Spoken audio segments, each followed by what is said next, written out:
Slicein na natin. Masyadong malambot. Masyadong malambot yung niluto kong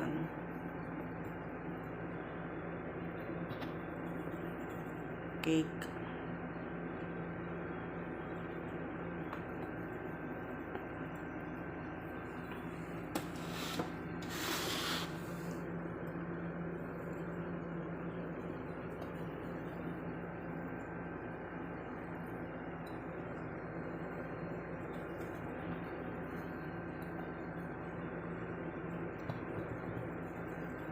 Ayan na guys, nakaluto na rin ng cake, pachamba. Thank you for watching.